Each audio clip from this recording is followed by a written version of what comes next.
اصلا بدون ولایت راه نمیدن، چون ولایت واسطه بین حق و خلقه و اگر بخواد ولایت برداشته بشه فیض گرفته میشه، فیض برداشته میشه.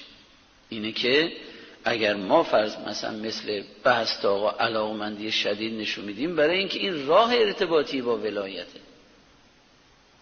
این خودش ولایتی است در طول ولایت امام معصوم و این ولایت اتصال میده انسان رو به ولایت مطلقه ذات اقدس متعال که والله فالله هو الولی، حرف جناب حضرت یوسف صدیق علیه السلام در سوره مبارک یوسف که در باب اول انسان کامل از دیدگاه نهج البلاغه این بحث اونجا آمده که هر چه هست به برکت ولایت، اونم چی؟ ولایت تکوینی. درسته در تبع ولایت تکوینی البته ولایت تشریعی هم هست که ولایت تشریعیش البته مخصوص ذات اقدس الهی است، حتی انبیا ولایت تشریعی ندارن، اونها فقط واسطه در ابلاغ تشریعن، نه اینکه خودشون مشرع باشن. مشرع فقط خداست، او جعل احکام میکنه. اما اینها بر اساس ولایت تکوینیشون تشریع را از حق میگیرن به خلق ابلاغ میکنن که مقامشون تبلیغی است و لذا انبیا را تعبیر میکنیم به مبلغین. انما علیک البلاغ انما انت منذر و انت مبشر، تو تبشیر و تنذیر و ابلاغ کن، از اون بعد کاری نداره. اینه که به تعبیر آقا فرمودن اصلا بی ولایت نمیشه، بی ولایت نمیشه. بنده و شما هم که داریم در خدمت آقا راه میفتیم، اگر به این تشخیص نرسیدی آقا ولی الله هست، ول کن، برو، بی خود معطل نباش، برو دنبال کارت، برو دنبال کارت، هر کجا میخوای بری. اگر نرسیدی آقا ولی خداست، یعنی ولایت در آقا پیاده شده، این واسطه ولایت البته معلوم حضرت بقیت الله، چیز روشنی است دیگه، اون که ولایت خاتم ولایت مطلق است. ولذا در سیر و سلوک عرفان عملی کسی را بهش سیر و دستور میدن که رسیده باشه، این آقا به مقام ولایت رسیده، وگرنه اگر کسی شک داره رها کنه. الانم بهتون میگم اگر شک دارید یا مشکوکید یا براتون مسلم نیست یا یقین به خلاف دارید، رها کن، برو، وقتو نگیر، این درس‌ها رو نخون، به کارت نمیاد، هیچ به کارت نمیاد. بله بر الفاظت افسوده میشه، به ذهنت مفاهیم بیشتر میشه، نتیجه نمیده. و به تعبیر آقا فرمودن بی ولایت نمیشه.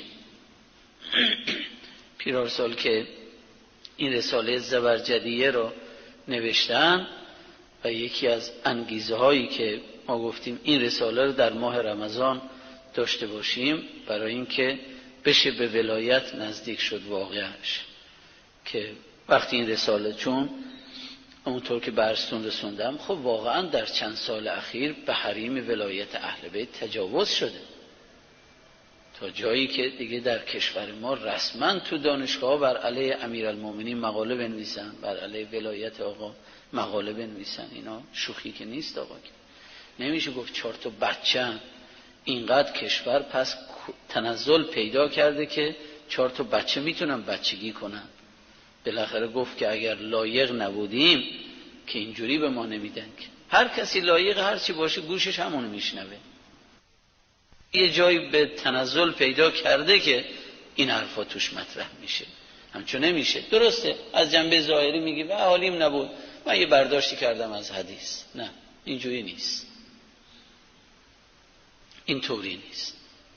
این معلومه که در ما زمینه هست، هنوز اون طوری که باید ولایت اهل بیت تو دلهامون تو جانمون فرو میرفت نرفت، چون نرفت این گونه مستشکلین جا باز میکنن. خب و نظیر اینها که یه روزی اگه نظر شریفتون باشه، آقا در ایران اصلا بعد از صحبت 40 دقیقه چقدر اون داستان اون قضیه رو پیش آوردن که اخیراً کفش‌هایی رو کفشون رو جوری میسازن که اون لایه هایشون اونها به صورت لا اله الا الله محمد رسول الله صلی الله علیه و سلم در بیاد که بعد بگن آقا بله ما توحید شما و رسالت رو زیر پا گذاشتیم. اینه. خب وقتی کار کشور به اینجا میرسه دیگه ضرورت داره که آقا 2 تا کار کرده. یکی اومده شرح فصل فاطمیه، متنش، شرحش، ترجمهش، این رو نوشته از اول تا آخر ولایت. گرچه تمام کتاب‌های آقا ولایته، اما این اصلا یه جلوه خاصی از ولایت داره.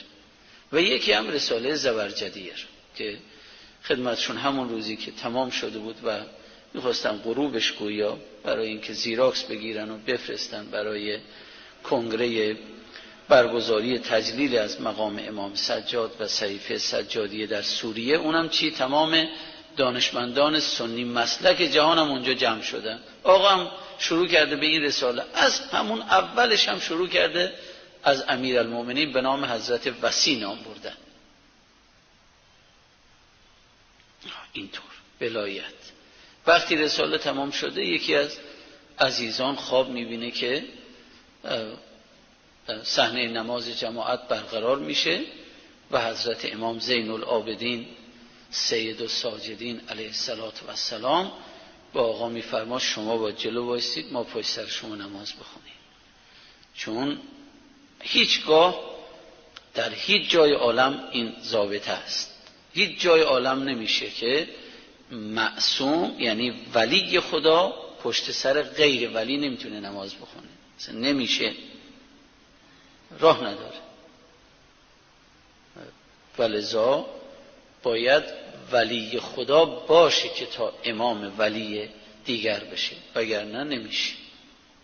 حالا این نه به این معنا باشه که ما میخوایم بگیم نعوذ بالله آقا از امام سجاد بالاتر. این نی. اینه که به این معنا هست که امام سجاد ولایت آقا رو امضا میکنه، یا این آقا چون ولی شده، ولی الله شده، من پشت سرش حاضرم نماز بخونم. همه چیز از باب ولایته، نمیشه از این مسیر در رفت.